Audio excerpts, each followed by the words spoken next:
E agora, então, nós passamos à palestra Ética, o dilúvio necessário, o resgate das virtudes e valores, e convidamos para esta palestra o Dr. Fábio Medina Osório.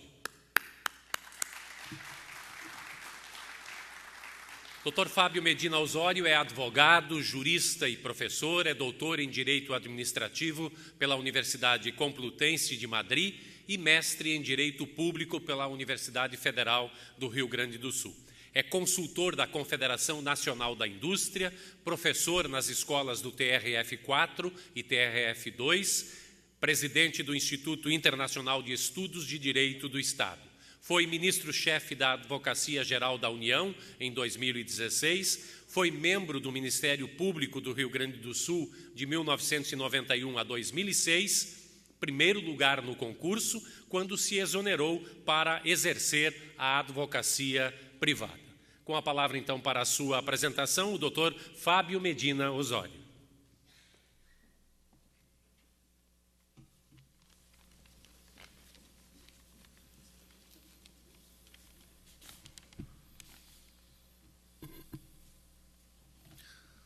Bom dia a todos. Quero inicialmente agradecer o convite que me foi formulado pela DCE, na pessoa do Dr. Antônio D'Amico, querido amigo de longa data, amigo da minha família, dos meus pais. Prazer reencontrá-lo aqui pessoalmente. Na sua pessoa, cumprimentar os demais dirigentes da entidade, todos os senhores e senhoras aqui presentes, parabenizar a instituição pela iniciativa e também cumprimentar pela escolha do título da palestra, o dilúvio necessário, resgate das virtudes e valores. Bastante emblemático, porque a história do dilúvio permeia não apenas a religião católica, mas, eu diria, quase todas as religiões, inclusive da antiguidade, como sendo uma catarse necessária diante do fenômeno das transgressões do ser humano relativamente aos valores éticos. Mas, em realidade, o tema sobre o qual eu pretendo aqui me debruçar, tendo como pano de fundo a metáfora do dilúvio nesta exposição e como referencial à ética, é a Operação Lava Jato e seus reflexos na economia e na política no Brasil. A Operação Lava Jato como uma espécie de dilúvio necessário e como o resgate da ética no Brasil, resgatando novos paradigmas de combate à corrupção, à improbidade e talvez uma fórmula para que possamos trilhar o caminho correto. A Operação Lava Jato hoje é considerada, sem dúvida alguma, a maior operação anticorrupção já realizada no mundo. E, portanto, ela reposiciona o Brasil num patamar de visibilidade positiva no cenário mundial, como um país compromissado com valores éticos, no combate à má gestão pública, a práticas antirrepublicanas ou a práticas corruptas. Começou em 2014 e possui números espantosos, envolvendo as mais diversas instituições, sobretudo aí Ministério Público Federal, Polícia Federal, Tribunal de Contas da União, COAF, Receita Federal, Advocacia Geral da União, Procuradoria-Geral da Fazenda Nacional, entre outras entidades. Mas o que chama a atenção também são os resultados já obtidos, em termos de recuperação de ativos e de personagens poderosos que têm sido alcançados pelas leis e até encarcerados, resgatando, portanto, o combate à impunidade como uma esperança para todos os brasileiros. A Operação Lava Jato, de certo modo, traz em si um paradoxo, ou seja, o paradoxo de mostrar as entranhas do Brasil, ou seja, que era um país efetivamente muito corrupto e até apodrecido, com diversas mazelas, uma podridão, que é a própria definição de corrupção, né?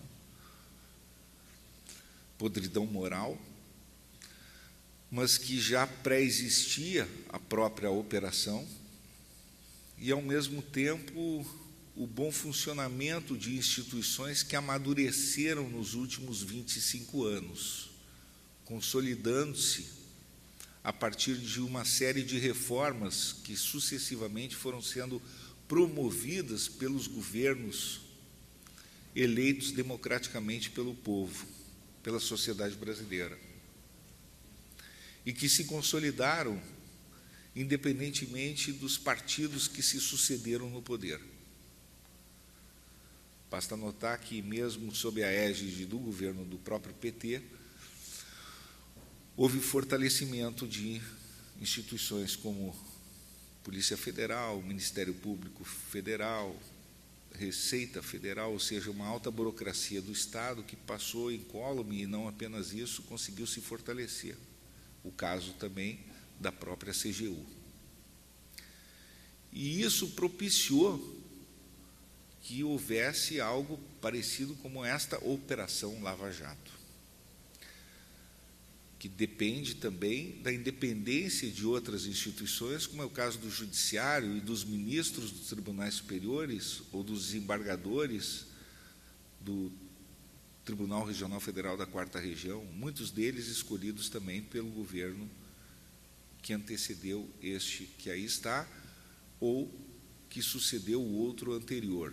Ou seja, portanto, um conjunto de partidos políticos, muitos dos quais estão, todos eles, aliás, atingidos pela própria operação, mas que revelam, de algum modo, um sinal positivo de amadurecimento da nossa democracia e, ao mesmo tempo, a crise pela qual estamos passando. Esse é um primeiro aspecto, uma constatação que nós precisamos formular. Ao mesmo tempo, nos diferenciamos do restante da América Latina, de muitos dos nossos vizinhos, porque mostramos também a solidez dessas instituições fiscalizadoras e da liberdade de imprensa que vivemos, plural, consistente, robusta, que tem uma opinião pública capaz de debater com pluralidade, com articulação interinstitucional, os mais diversos ângulos dessa complexidade que permeia toda a nossa sociedade. Isso é muito importante, com críticas às instituições. Esse é outro pilar das democracias contemporâneas, quer dizer, a liberdade de imprensa. Sem liberdade de imprensa não há democracia. Sem instituições que caracterizem a independência dos poderes, não há também uma democracia em pleno funcionamento. E, portanto, a Lava Jato tem revelado ao mundo um país que proporciona uma agenda em desenvolvimento, um país na sua plenitude, que procura resgatar valores éticos e que passa por um dilúvio, sim, necessário, que é passar a limpo as suas instituições e mostrar as suas entranhas, mostrar as suas mazelas ao mundo, em cooperação internacional, aliás, que é esse resgate da ética. Fenômeno que começou no mundo global, sobretudo, de modo mais acentuado, na década de 70. a partir da lei americana anticorrupção, em que os Estados Unidos sentiu essa necessidade, no momento em que houve um escândalo nacional, com corrupção de uma empresa que praticou no exterior e que levou vantagem competitiva interna, e que, a partir disso, se baixou, em 1977, a lei anticorrupção americana para alcançar atos praticados por empresas nacionais no exterior. Vejam, os Estados Unidos, para manter a competitividade, começou a forçar ou a impor para os seus parceiros comerciais que baixassem leis idênticas, isso já no final da década de 70, em todo o ambiente global. E isso passou efetivamente a acontecer. Mas ainda na década de 90, por exemplo, um país como a Alemanha permitia que empresas alemãs deduzissem dos seus tributos atos de corrupção praticados no exterior, nas transações comerciais entabuladas com países corruptos. Porque, para alguns economistas, eventualmente, por exemplo, em países subdesenvolvidos, um ato de corrupção poderia ser aquilo que eles consideravam um lubrificante necessário para que houvesse o funcionamento dos negócios.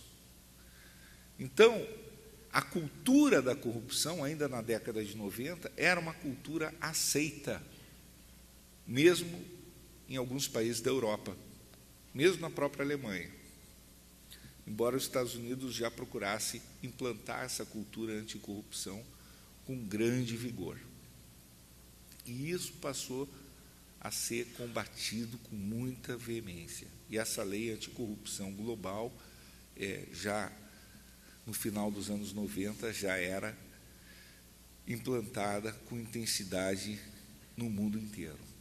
Nos anos 2000, os grandes escândalos passaram a pipocar, o caso Siemens, os grandes escândalos que começaram a surgir, mas, sobretudo, eu diria que 2011 é um marco definitivo para que houvesse um rechaço completo à perspectiva da lavagem de dinheiro e um endurecimento contra determinadas práticas a partir da questão do combate ao terrorismo. O atentado praticado em Nova York. Então, efetivamente, isso exigiu que houvesse uma harmonização dos sistemas normativos globais. E esses novos paradigmas de combate à corrupção, as leis anticorrupção, elas, portanto, têm um ambiente internacional ao qual o Brasil também teve que se acoplar. E se teve em mira a questão do ambiente bancário, do ambiente do sistema financeiro internacional, das transações comerciais, a ética e a agenda econômica andando juntas. Então, a ética passou a ser não só uma questão individual, não é apenas uma questão, por exemplo, de uma exigência moral, estrito senso, mas uma exigência normativa e, mais do que tudo, uma exigência para os negócios, para uma agenda global de desenvolvimento. Então, a agenda anticorrupção passou a ser considerada uma agenda ética e uma ética dos negócios, uma ética global. Também não passou a ser considerada uma ética local, uma ética nacional. Passou a ser considerada uma ética global. Por quê? Também começou a se relacionar com a ética dos direitos humanos. Porque, na medida em que se considerava que a corrupção num país prejudicava os negócios, passava a prejudicar também o quê? Passava a prejudicar o desenvolvimento daquele país. E, na medida que prejudicava o desenvolvimento do país, prejudicava as políticas públicas, prejudicava a saúde, prejudicava a educação, prejudicava os investimentos destinados à segurança pública, prejudicava, então, a destinação dos investimentos para todas as áreas vitais ao desenvolvimento daquele país. E aí, Banco Mundial, ONU, organismos transnacionais passaram a se ocupar cada vez mais do tema da corrupção. E passaram a calcular quanto que a corrupção desviava de recursos destinados para cada país e quanto isso impactava no desenvolvimento e na proteção de direitos humanos.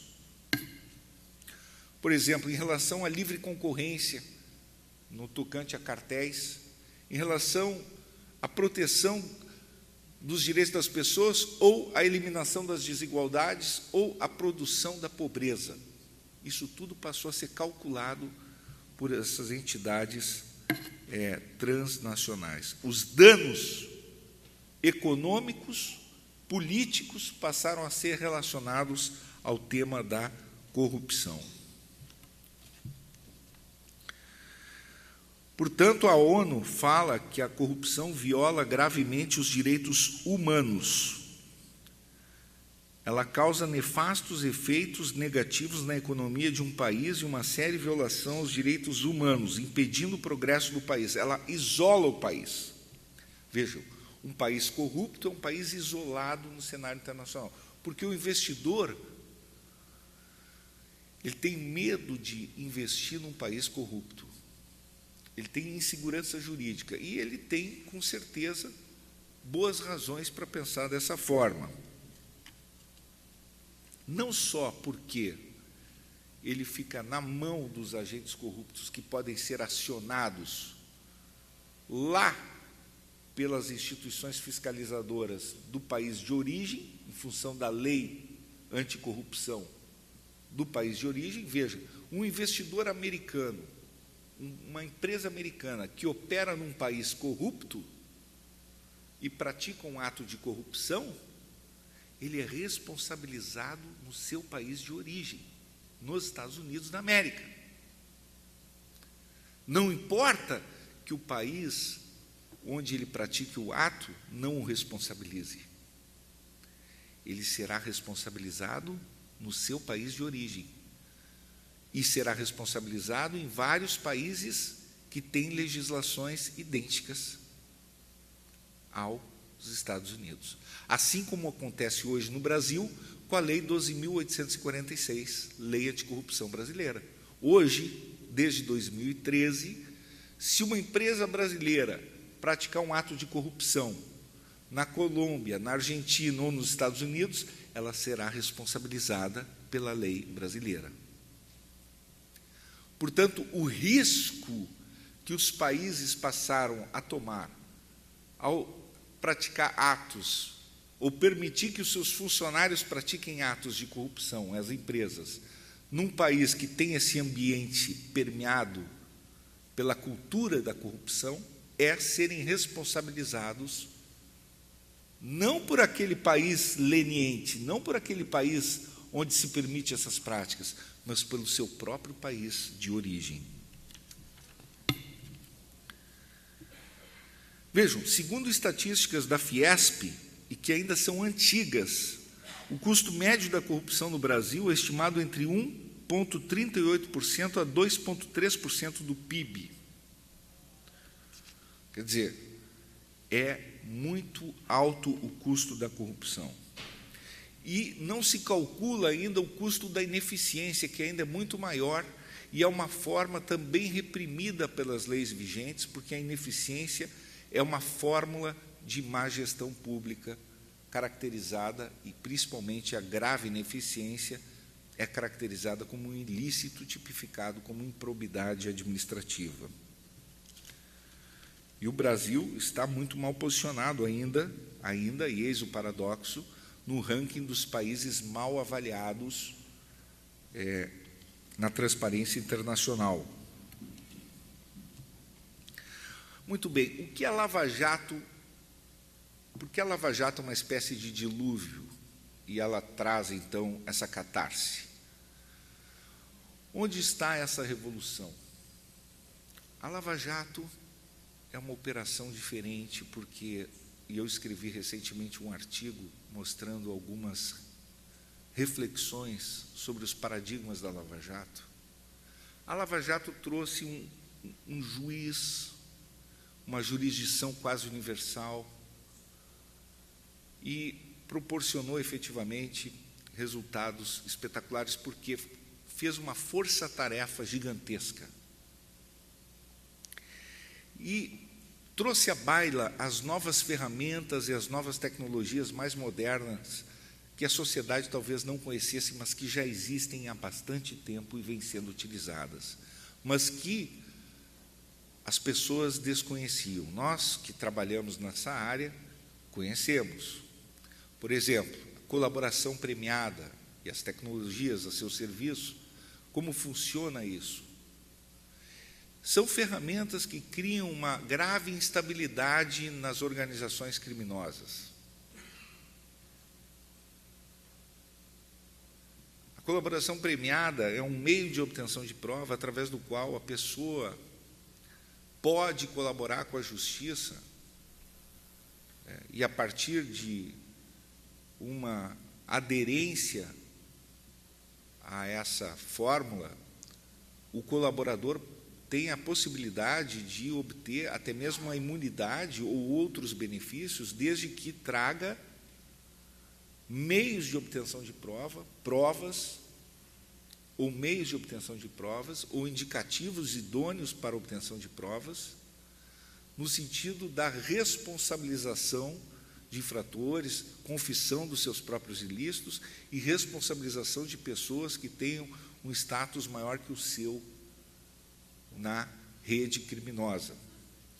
E aí, nós sabemos que as tecnologias proporcionam as gravações, nós sabemos que pessoas que estão envolvidas em organizações criminosas têm um rastro do dinheiro, sabem onde se localizam os produtos criminosos, têm informações, e muitas vezes tudo isso se dá de um modo absolutamente retroativo, e é o que está acontecendo no momento, nesse contexto da própria Lava Jato, ou seja, considerando prazos prescricionais, nós estamos retroagindo às vezes 10 anos,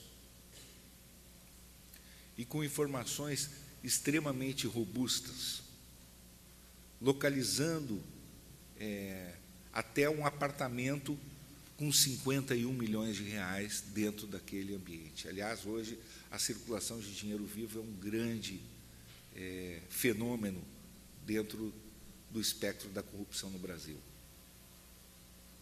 Mas não só isso, localizando as offshores, localizando as contas, os laranjas, localizando todo o rastro do produto do crime. Portanto, quando se ouve falar que a palavra do delator que gera condenação, é uma falácia, tenho certeza disso, porque a jurisprudência e a lei veda de modo taxativo que a palavra do delator induza uma condenação. O que ela proporciona é um meio de obtenção de prova. Além disso, há outros mecanismos muito superiores à colaboração, como são todas as interceptações possíveis e inimagináveis que existem. Basta notar que já se fala na supressão do direito à privacidade hoje em dia. Nós não temos o direito à privacidade.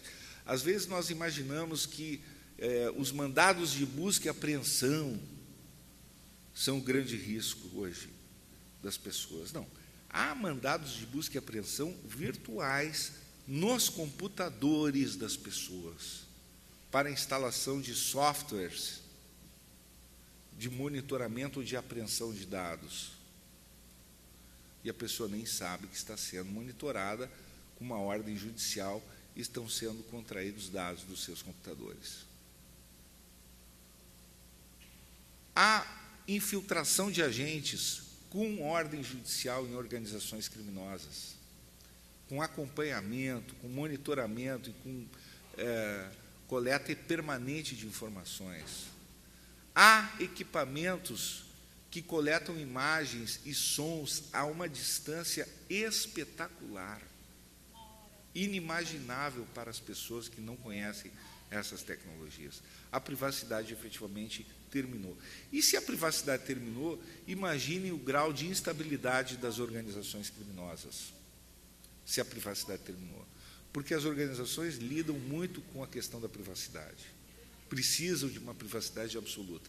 É óbvio que não só essas organizações, e é óbvio que nós temos sempre os efeitos colaterais disso, porque também a indústria precisa da privacidade, porque também o empresário muitas vezes precisa, e porque também outros serviços como esses podem ser alocados para espionagem industrial ou para outros fins ilícitos. Todos esses equipamentos podem ser utilizados com desvio de finalidade ou com outras utilizações absolutamente espúrias.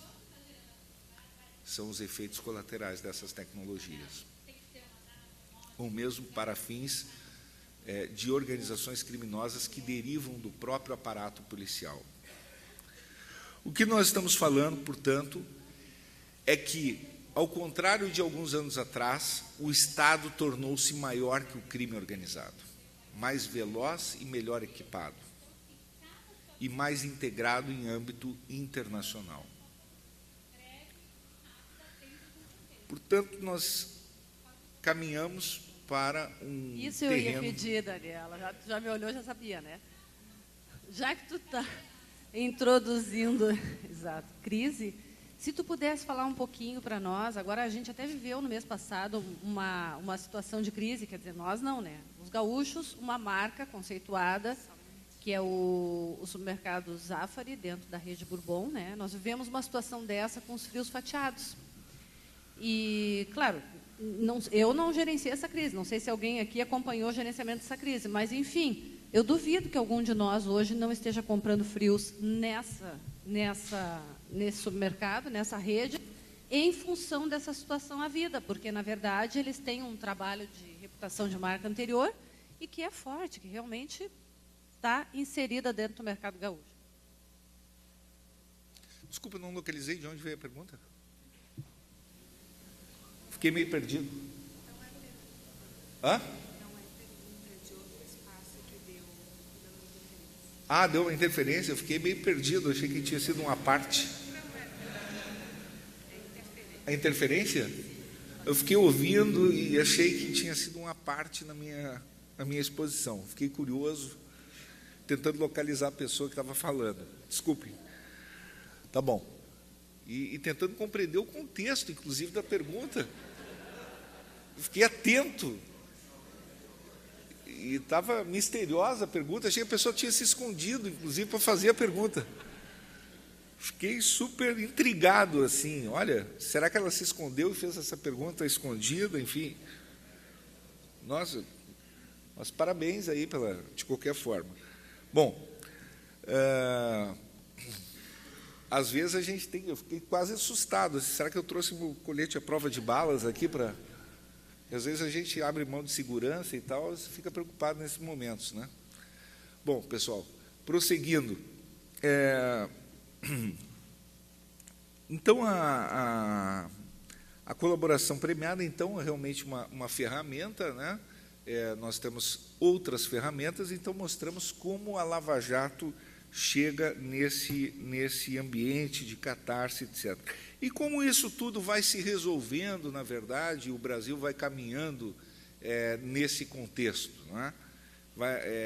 E quais são os cenários que a gente vislumbra pela frente para resolver esse tipo de situação? Ora, de um lado, nós temos aí um enfrentamento muito grande, nós temos um acirramento.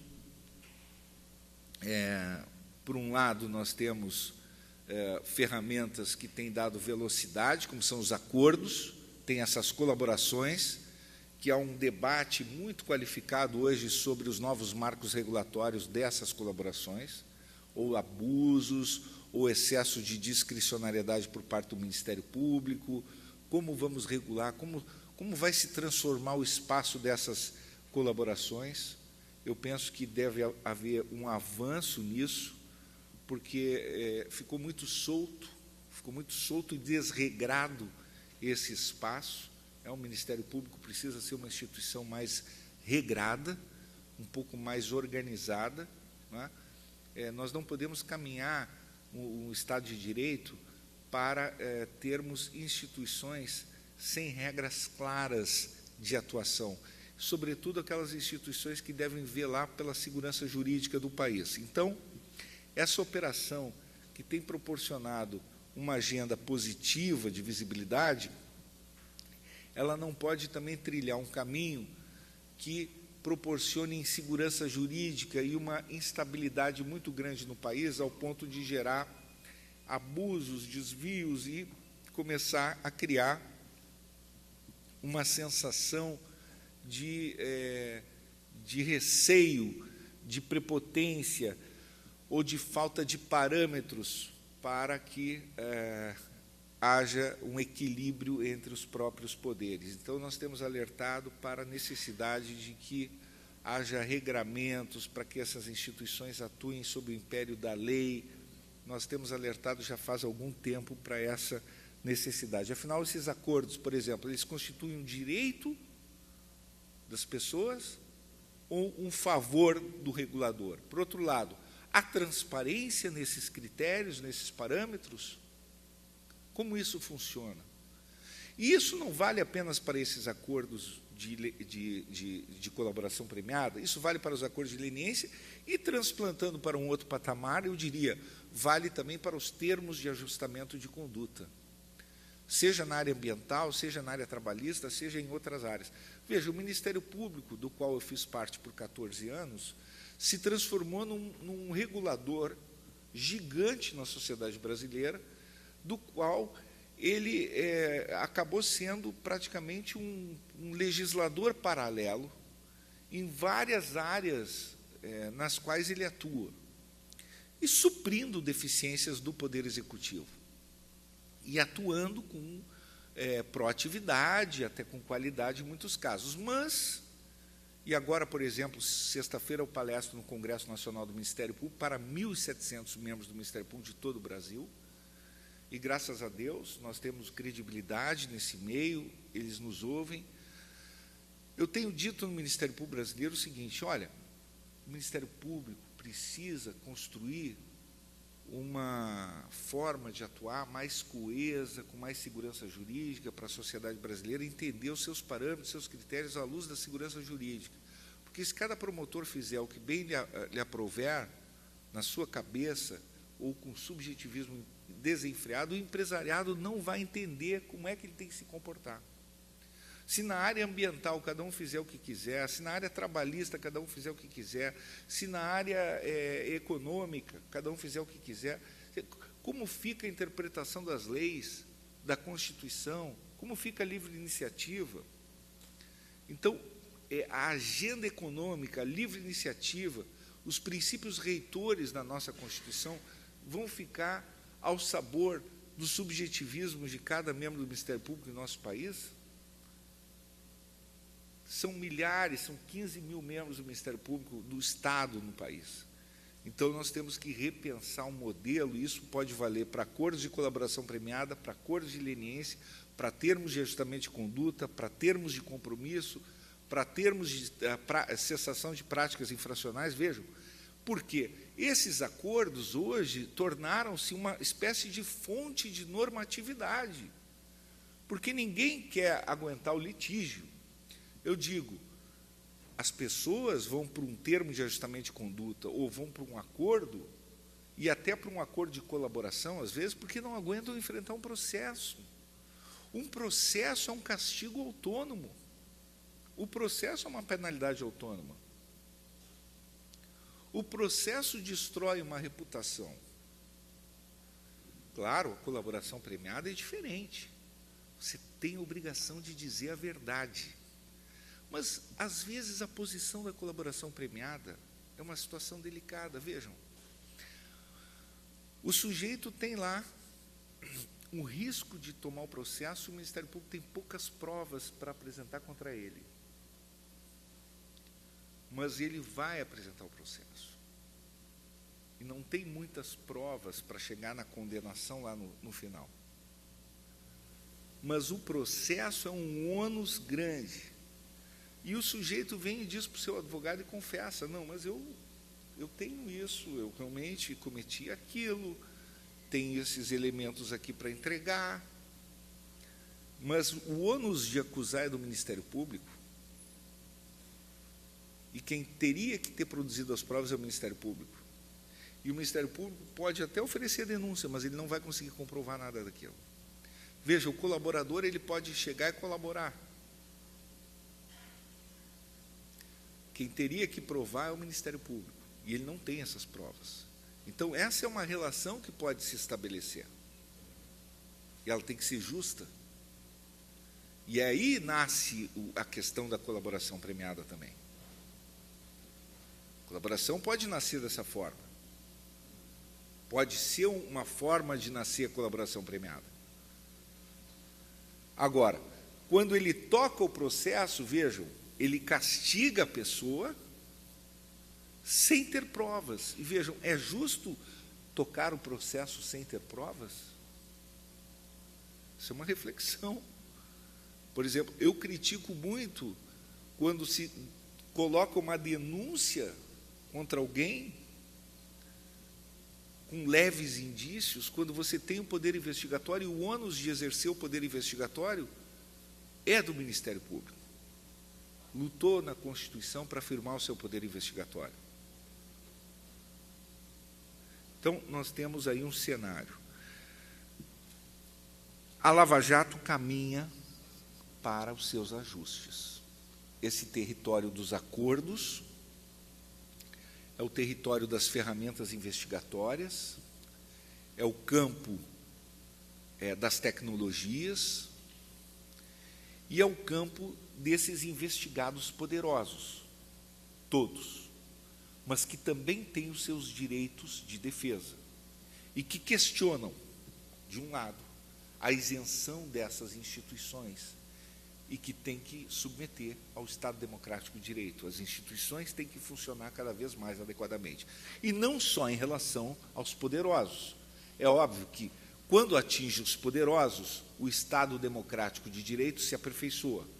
Porque quando atinge apenas as pessoas pobres, o Estado Democrático de Direito continua distorcido, porque os pobres não têm voz.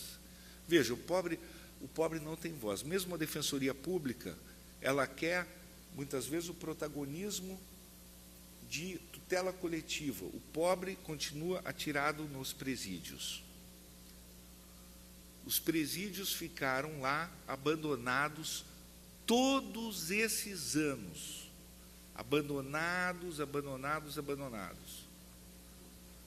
Começa a se falar agora em presídios porque explodiu o caldeirão da segurança pública.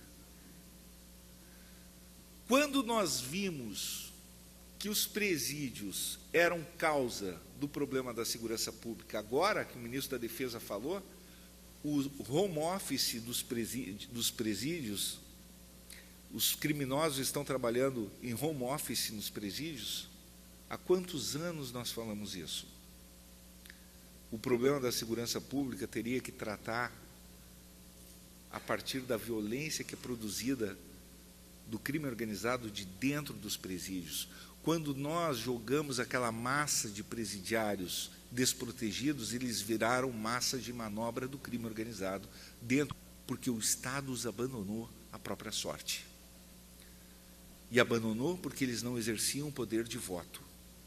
Deixamos abandonadas essas pessoas nas mãos do crime organizado. Defendíamos já, desde que passamos pela Subsecretaria de Segurança Pública aqui no Rio Grande do Sul, as PPPs para expandir a rede prisional e o regime disciplinar diferenciado para poder evitar a comunicação dos presos em segurança máxima com os advogados sem o devido monitoramento. O que disse a OAB? É sagrada a comunicação com o advogado. Não. As pessoas que participam de organizações criminosas em que eliminam fisicamente as pessoas, outras pessoas, é como um terrorismo. Você não pode ter direitos absolutos. essas pessoas precisam ter o monitoramento absoluto, porque, do contrário, eles estão arquitetando crimes para eliminar a vida de outras pessoas. Então, nós estamos falando aqui da revolução pela qual o Brasil está passando. E essa revolução tem que expandir para vários campos, não só o combate à corrupção. Tem que expandir também para o campo da segurança pública. Tem que qualificar essas instituições, o Ministério Público, o Judiciário, a tecnologia, a integração do ciclo da justiça e dessas demais entidades de Estado para prestar serviços públicos de qualidade à sociedade brasileira. Porque esse resgate da ética e dos valores, de um lado, que nós estamos tratando aqui, é da corrupção, mas se ela está ligada a direitos humanos, nós temos que mostrar que isso está vinculado também a outros temas. Por isso eu aplaudo também a gestão da nova Procuradora-Geral da República, doutora Raquel Dodge, quando ela assumiu na sua gestão, eu estive na posse dela, ela disse: o Ministério Público Federal tem que abrir o espectro do seu olhar para além da questão da corrupção. Porque a corrupção, ela está ligada ao quê? À ineficiência. É a teoria da improbidade. A corrupção se alimenta da ineficiência. A ineficiência sistêmica gera a corrupção. E aí, se olharmos à nossa volta, veremos os direitos humanos. E os direitos humanos, o papel do Ministério Público e o papel da sociedade é olhar outras questões relacionadas a esse momento pelo qual o Brasil está vivendo. E o Brasil passa, hoje, por uma transformação que requer um olhar mais abrangente também. Questões cruciais, e uma delas, juntamente com essa temática da corrupção, eu não tenho dúvida, é a da violência urbana. Porque o país está se tornando um dos mais violentos e perigosos do mundo. Se estamos alcançando um patamar de visibilidade positiva na agenda anticorrupção e temos todas as condições de avançar neste quesito e de seguir com consistência, reforçando as instituições, por que não também aproveitar para avançarmos no tema da segurança pública com essas mesmas instituições, aprofundando reformas estruturais nessa área e promovendo as transformações necessárias para que o país se torne um país mais justo, para que o país se volte à proteção dos direitos humanos. Isso seria possível, sim, a partir de reformas na área do sistema prisional, ajustando aí a integração entre a política de segurança pública e a política de segurança penitenciária. Mas, sem dúvida alguma, no âmbito da ética pública, hoje, o princípio fundamental é o princípio da recuperação de ativos. Esse é o princípio que tem norteado toda a Operação Lava Jato. O princípio da recuperação de ativos. Nunca se teve um olhar tão atento para esse princípio como hoje se tem. Isso revela um pouco o problema da lentidão da nossa justiça, que tem 100 milhões de processos. E, de novo, muitas vezes se ajuiza uma ação e os burocratas que trabalham nas instituições não se preocupam com o resultado daquela ação. E, às vezes, a ação ajuizada se torna mais cara do que se pretende recuperar. Pois essa experiência, essa catarse que nós estamos vivendo aí com a Lava Jato, e nós mesmos, na Advocacia Geral da União, tivemos a oportunidade de ajuizar ações também na ordem de bilhões de reais para recuperar ativos, essa preocupação com os acordos mostra esse princípio reitor, esse princípio universal que preside o combate à corrupção hoje, que é o da recuperação de ativos, que é o princípio fundamental. Ele é, na verdade, o maior princípio previsto na Convenção das Nações Unidas contra a Corrupção. Está lá no artigo 51. Por isso, quando se celebra um acordo em matéria anticorrupção, o que se busca é recuperar ativos. É investigar e recuperar ativos. Se recupera os ativos e se investiga para buscar a responsabilização de outros infratores. Então, é impossível combater a corrupção sem recuperação de ativos. E é muito difícil, porque os ativos eles se dissipam rapidamente. A lesão aos cofres públicos é algo que ocorre de modo muito veloz, e a dilapidação do erário geralmente traz danos irreversíveis. Por isso, a lei prevê a indisponibilidade patrimonial, o ressarcimento integral do dano, perdimento de bens e multas. E nos acordos, geralmente, é impossível dar quitação integral e irrestrita, mas se busca uma fórmula pela qual a indenização deve ser a maior possível, em torno desse princípio. Mas no acordo de leniência, nesses acordos que se celebram, junto com a recuperação de ativos, se busca também criar instrumentos de investigação, ou seja, os acordos que se celebram nessa matéria, eles permitem, para além da recuperação de ativos, viabilizar o aprofundamento das investigações, seja nos acordos de leniência, seja nas colaborações premiadas. O que se quer com esses acordos? Trazer para perto das autoridades pessoas que proporcionem aprofundamento das investigações. Ou seja, busca-se criar maior instabilidade no crime organizado.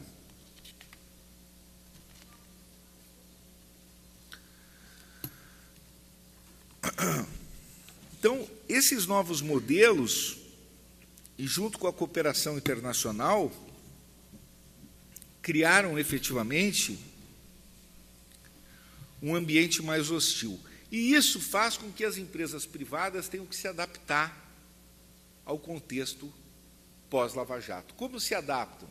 A Lei 12.846, 2013, criou o dever de compliance. Esse dever de compliance, que é a obrigação que as empresas passaram a ter de adotar programas de integridade, é também inserida como uma forma de autorregulação dessas empresas privadas, de todas as pessoas jurídicas privadas hoje no Brasil. Significa dizer que as empresas precisam cooperar agora com o setor público e são obrigadas a adotar mecanismos de autorregulação para combater a corrupção em suas próprias organizações. Do contrário, elas podem ser responsabilizadas por atos de terceiros, sofrendo aí as sanções da Lei 12.846, 2013, com multas que podem ir até 20% do seu faturamento bruto. Além de outras sanções. perdimento de bens, direitos ou valores que representem vantagem ou proveito direto ou indiretamente obtidos de infração, ressalvado o direito lesado ou de terceiros de boa-fé, suspensão ou interdição parcial das atividades, até dissolução compulsória da pessoa jurídica, reparação integral do dano causado, proibição de receber incentivos, subsídios, subvenções, doações ou empréstimos de órgãos ou entidades públicas ou de instituições. Então, as empresas precisam estar dotadas de mecanismos e procedimentos internos de integridade, auditoria, incentivo à denúncia de irregularidades e aplicação efetiva de códigos de ética e de conduta no âmbito da pessoa jurídica. Essa é uma decorrência de todo esse ambiente que eu relatei aqui. É o programa de compliance efetivo. Agora, a partir do advento dessa lei, o que surgiu no Brasil, que eu tenho observado até em palestras conjuntas com integrantes da própria Operação Lava Jato? Surgiu uma indústria do compliance no Brasil. Eu me lembro de um professor da Universidade Complutense de Madrid, o Alejandro Nieto, que falava muito sobre corrupção. Ele dizia o seguinte: olha, a teoria da corrupção proporcionou na Espanha uma indústria de seminários sobre corrupção, em que muitos corruptos palestram. É uma coisa incrível.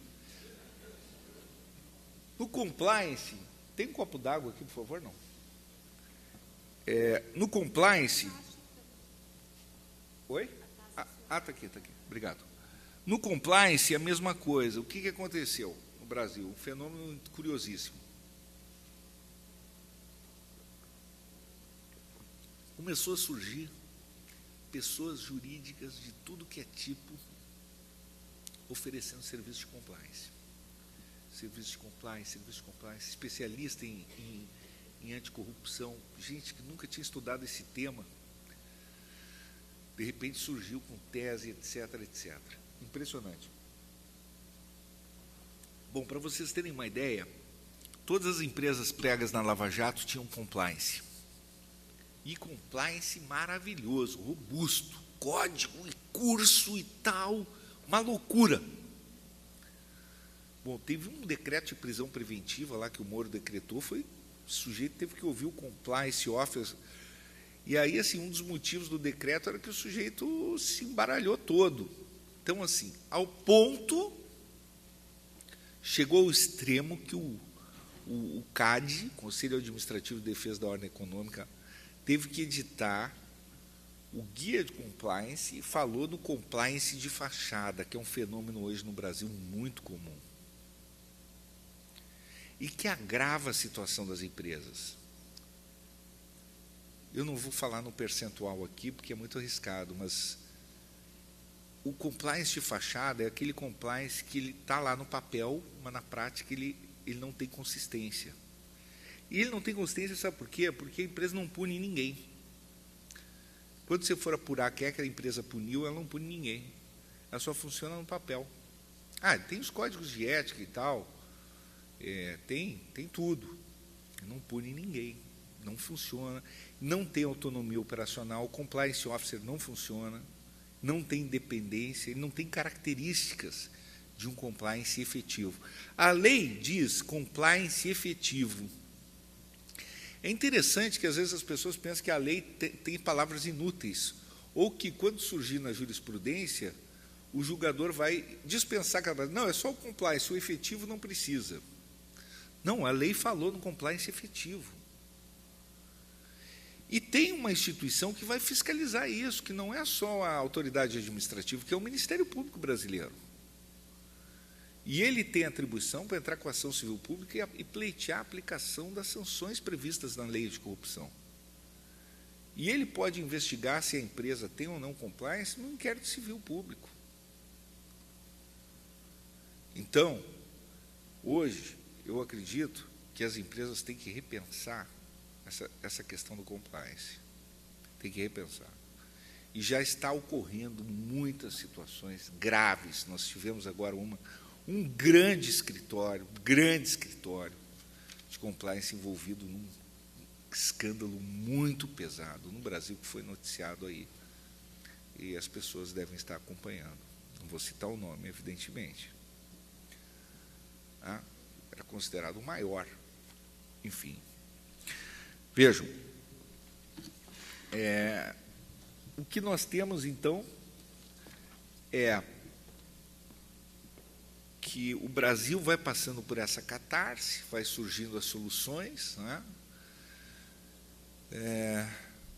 O ambiente, os questionamentos emergem, os investigados reagem, e como o país é visto lá fora? Ora, nós somos um país que temos um presidente em pleno exercício dos seus poderes, que está investigado, que tem um procurador-geral da República que denunciou o presidente, o Congresso é soberano para autorizar ou não, é da sua atribuição, ele é soberano para decidir isso, ninguém pode forçar o Congresso, não se pode esquecer também que, se depois, quando cessar o mandato do presidente e dos congressistas, a denúncia vai para o primeiro grau, e o presidente vai ter que enfrentar no primeiro grau. Vejam, então é provisório, isso não é uma garantia de impunidade. Então, o país é uma democracia em funcionamento, assim como o impeachment foi um processo democrático, e eu sempre enfrentei muito o discurso do golpe que foi proclamado pelo PT, e bati no meu antecessor, no José Eduardo Cardoso, por conta disso, por ter usado a máquina da AGU para difundir isso no âmbito internacional. Nós abrimos uma sindicância contra ele na AGU por conta disso, porque não era legítimo usar a máquina administrativa pública. Nós abrimos para apurar, não sei como depois foi o desfecho, mas não me pareceu correto isso, nem usar a máquina para defender a presidente da República também da forma como foi defendido. A atual AGU já trilhou um outro caminho. Vejam, o Brasil vem amadurecendo. Eu tenho uma visão positiva sobre o país, apesar de tudo. Quer dizer, por essa catarse que estamos vivendo. Então, o Brasil sairá mais forte. A economia vem crescendo. A economia, com o ministro Henrique Meirelles, vem sinalizando números positivos. É óbvio que, no meio da questão política, eu penso que é um Brasil que sairá forte pós-2018, porque a questão política é uma agenda sempre muito complexa, e um espaço gigantesco para novas lideranças. Por quê? Porque essa Lava Jato, ela inevitavelmente atinge de modo devastador boa parte da classe política, como nós todos sabemos, e deixa um vácuo de poder muito grande. Ainda terá a Lava Jato nos estados, ainda terá o reflexo nos estados. E Sérgio Moro multiplica lideranças na magistratura brasileira de um modo brutal. As instituições ainda têm que se organizar, e penso que se organizarão com maior eficiência a partir de agora. Polícia Federal, Ministério Público, enfim. Eu não vejo sinais de retrocesso, mas vejo sinais de que elas avançarão. Por quê? Porque nos quadros dessas instituições há pessoas muito preparadas, Receita Federal, COAF, Banco Central, os quadros técnicos dos tribunais de contas. Então, assim, a alta burocracia brasileira, estatal, das instituições fiscalizadoras, são preparados. Vejam, são pessoas que vêm por aí. Agora, não são eles que devem comandar o país, são aqueles que detêm o mandato. Agora, é possível, cabe a nós, não é? Cabe àquelas pessoas também, cabe aos empresários, cabe às pessoas, às lideranças do país também, saber formular suas escolhas, saber tomar as rédeas, saber fazer as apostas certas. E aí a mobilização, e aí saber participar ativamente. Eu tenho defendido, por exemplo, a participação das pessoas jurídicas no processo eleitoral, defendi isso desde uma entrevista minha nas páginas amarelas da Veja em 2014, ainda não tinha nenhum cargo público, segui defendendo agora numa recente entrevista na revista Exame, e sigo defendendo. As pessoas jurídicas têm que participar do processo eleitoral. Foi um erro do Supremo Tribunal Federal, a minha opinião é muito alinhada com a do ministro Gilmar Mendes nesse passo, nós temos que partir porque só pessoas físicas, isso aí vai acabar fomentando o crime organizado, vai acabar favorecendo partidos políticos que não estão tão compromissados assim com a democracia como nós imaginamos. Agora, nós estamos vivendo um momento de renovação de lideranças, de renovação da política, mas óbvio que ainda remanesce uma parcela antiga e que terá muito poder e que talvez tenha que participar dessa transição. E temos que aproveitar esse momento, sem dúvida, para construir algo diferente para o nosso país.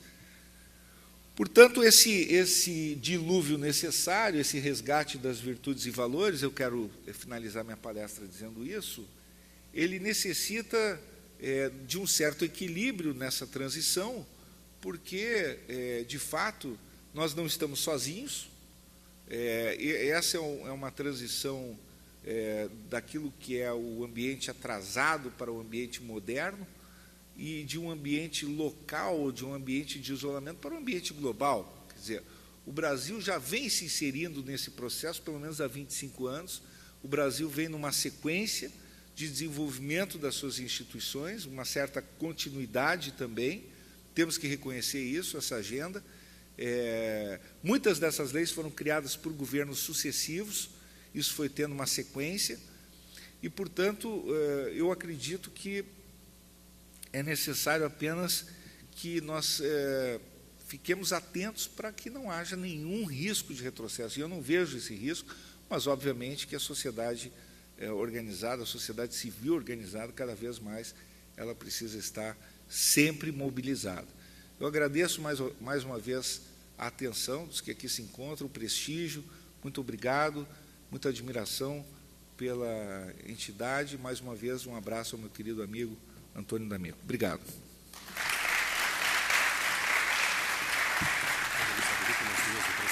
Pode. Nós temos ainda um tempo para 2 ou 3 questões. 1, 2, 3. Fechou.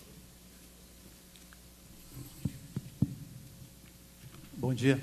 Meu nome é Marcos, eu sou policial federal. Primeiramente, eu peço desculpas por não ter pego o início da palestra, estava trabalhando, alguém tem que trabalhar, né? Mas alguns pontos eu gostaria de ressaltar. Primeiro, até hoje não existe um Plano Nacional de Segurança Pública. Isso aí todo mundo sabe. Quem labuta nessa área sabe que não existe. Aí aconteceu essa situação do Rio de Janeiro, o famoso na hora sai. O que faz? Pega o exército, vão ficar lá mais uns 10, 15 dias, acaba aquela situação ali e volta. Aí nós vamos voltar, vamos retroagir a 2012, 2014, quando foi pego o NEM, foi preso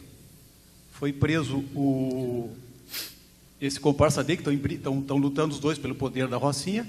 Quem foi que liberou esses dois elementos? O juiz Darlan do Rio. Aí eu não vou entrar no mérito e interessante é que esse mesmo juiz libera várias pessoas com uma índole não muito boa. Nós temos que ter Lava Jato no judiciário. O senhor comentou que o pessoal do judiciário poderia ser candidatos à eleição. Eu acho interessante, nós temos que ter uma Lava Jato no judiciário. Eu, como policial, já aprendi juiz. Não foi um nem dois. Nós temos poucos juízes bons. O juiz Odilon, no Mato Grosso do Sul, o Moro é filhote perto dele. O juiz Odilon, se vocês derem uma lida na história dele, esse cara não existe. O que ele fez é uma coisa fantástica, assim. Quanto à Lava Jato, na verdade, existem várias maneiras de acabar com a operação. Todos os políticos que estão envolvidos querem acabar com a Lava Jato. As empresas querem acabar com a Lava Jato. Só que não podem, porque se forem para esse confronto, para essa ideia, não, vamos acabar, como o governo Temer, como o Lula, não foi o tempo do Lula, no caso, como a Dilma, eles não podem acabar, quer dizer, poderiam, não podem, porque vai ter uma convulsão popular. O que eles fazem? Cortam diárias, cortam vários recursos. Estou falando da Polícia Federal, não estou falando, porque a Lava Jato não é só a Polícia Federal e o Ministério Público, existe, como tu falaste, né? Receita, existe uma gama de pessoas que trabalham. Quem aparece mais? Os delegados, que não fazem, né? Quem faz mesmo são os agentes, escrivães e papiloscopistas. O delegado é aquele cara de terninho, que está no ar-condicionado, que vai lá dar entrevista junto com o pessoal do Ministério Público. Então, assim, ó, no momento que tu corta diária, porque a Lava Jato toda em Curitiba, tu corta diária, tu corta a gasolina, como aconteceu, nós não tínhamos dinheiro para abastecer as viaturas. Como é que tu vai investigar sem viatura? Corta a água, a luz, telefone, fica difícil. Então, assim, ó, são essas coisas que a população, do modo geral, desconhece. Quem está envolvido nessa área sabe o que está acontecendo. Outra situação que foi colocada, que eu acho... A gente só pede, por gentileza, que seja mais Tá, objetivo. só um minutinho. Eu estive aqui em Porto Alegre, quando eu vim para Porto Alegre, há 30 anos atrás, eu fui levar uns presos no presídio central, uma coisa que eu conto até hoje. Eu cheguei lá e perguntei, no tempo era SUSEP, esse número de pessoas que está preso aqui é verdade? Não, a gente coloca um número aqui porque já está além do que é permitido. Ou seja, há 30 anos atrás, só um exemplo, o presídio central de Porto Alegre, já estava acima da lotação. Então, são essas coisinhas que nós temos que analisar e pensar também. Obrigado. Bem, obrigado.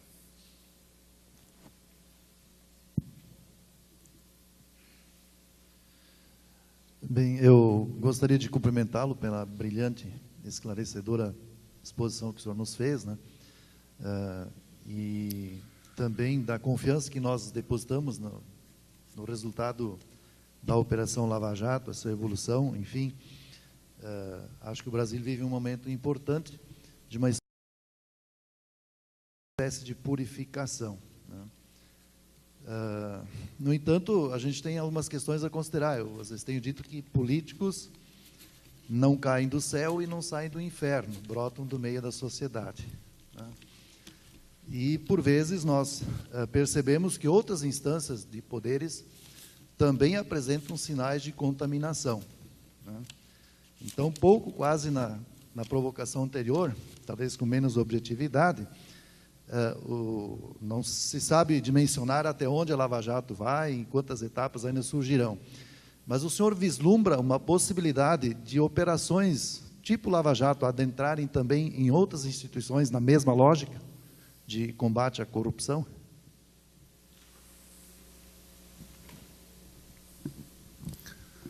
Bom, qual foi o alcance da Lava Jato, né, até agora?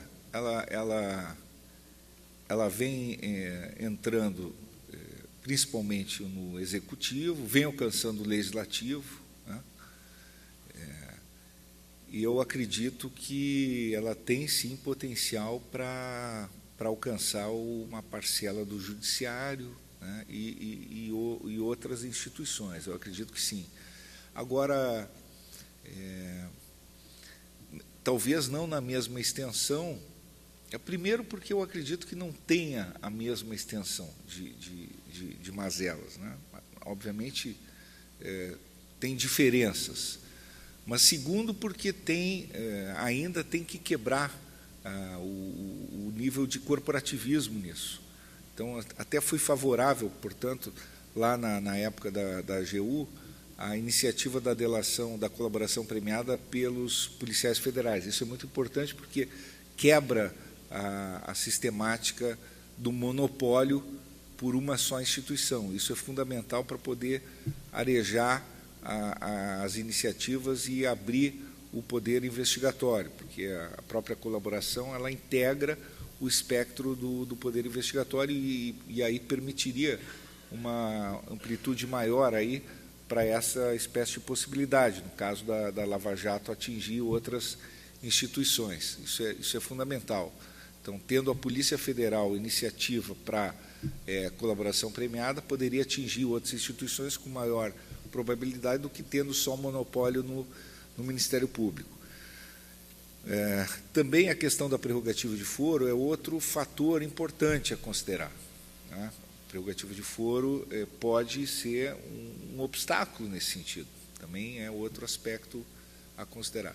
Agora, penso que a prioridade nesse momento é realmente esta que nós estamos vivendo. E eu acho que cada momento teria a sua prioridade, né? Para não esvaziar completamente, do ponto de vista político, a própria operação. Porque se ela abrisse muitos flancos simultaneamente, provavelmente não teria força, não teria fôlego para poder avançar, do ponto de vista estratégico.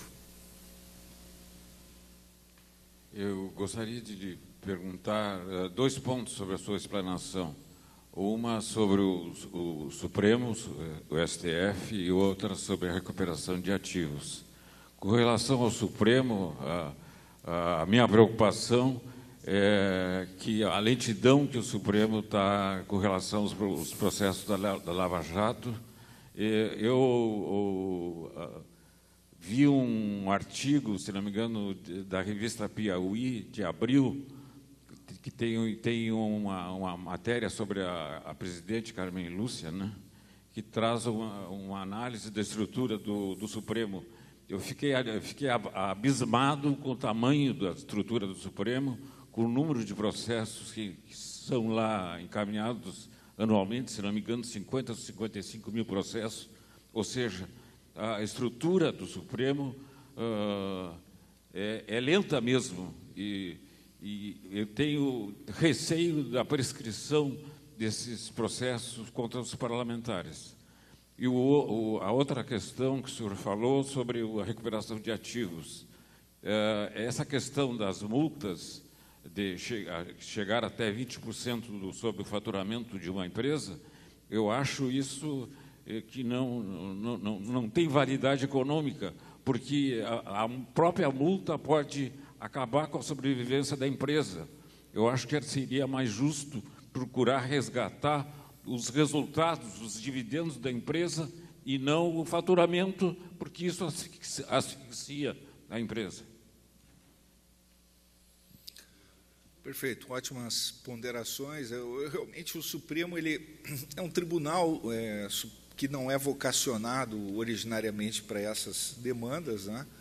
E como os tribunais em geral, eles não têm essa estrutura própria para tocar ações como essas, e aí a lentidão acaba sendo uma decorrência lógica. Então, de fato, eu acredito que a lentidão acaba sendo uma consequência inerente. A sua segunda pergunta seria as multas, né? Eu apenas quero destacar que a multa ali é o patamar máximo, tá? A multa é o patamar máximo, mas raramente chegaria nesse patamar. Raramente chegaria nesse patamar. Então, é 0,1% até o 20%. Então, seria uma situação muito rara chegar naquele patamar máximo. Seria até 20%. Mas, veja, há uma pena máxima, é a dissolução compulsória da pessoa jurídica. Quando a pessoa jurídica for um instrumento de uma organização criminosa, poderia ter a dissolução compulsória da pena da pessoa jurídica.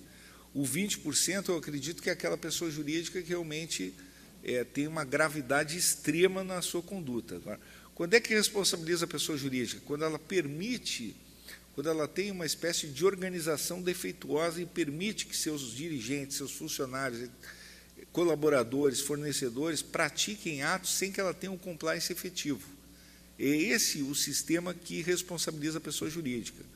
Então, independentemente da responsabilização da pessoa física, a pessoa jurídica ela é responsabilizada por ter uma organização defeituosa. É por isso que ela é responsabilizada.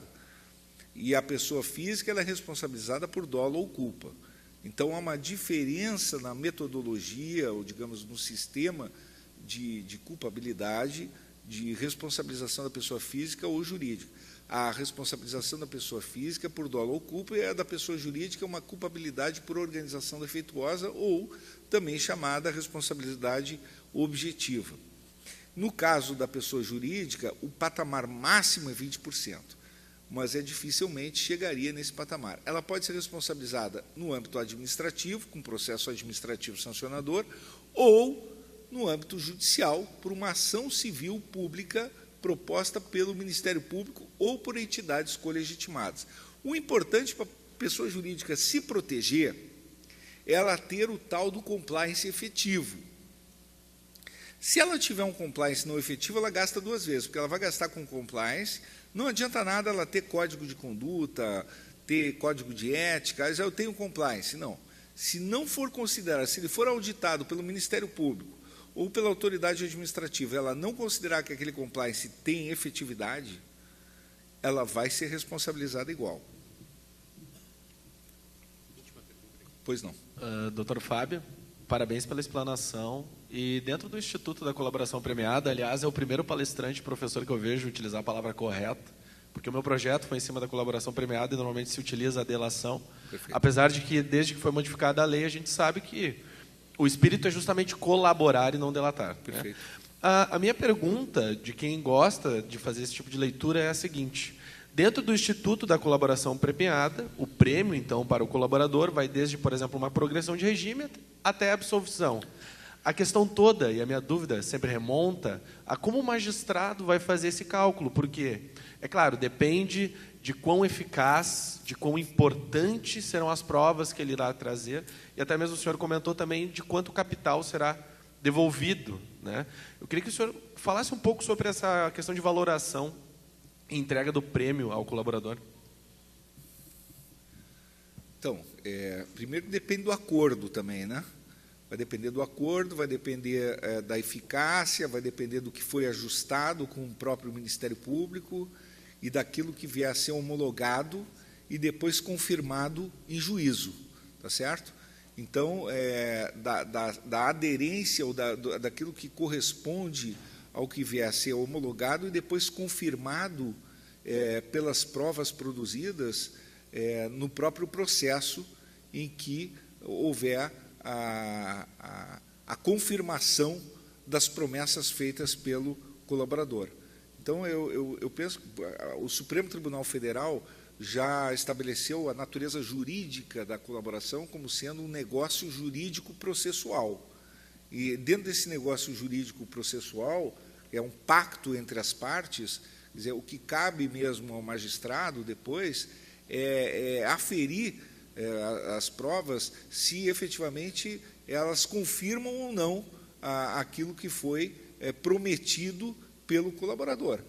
Se houve a correspondência entre o que foi a expectativa e o que efetivamente foi aportado, ele fará jus aos benefícios concedidos.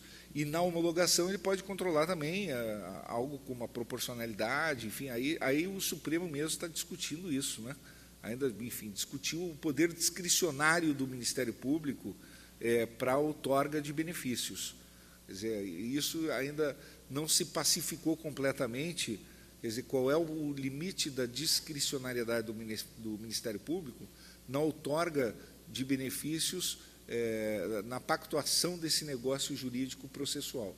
Nós sabemos que os terceiros, por exemplo, não têm legitimidade para questionar esse negócio jurídico processual, mas eles, na defesa, em juízo, eles podem afetar o negócio jurídico processual, impugnando, enfim, na medida em que eles são afetados pela produção de provas, eles podem, ou pelas afirmações do colaborador, eles podem acabar interferindo nos direitos do colaborador.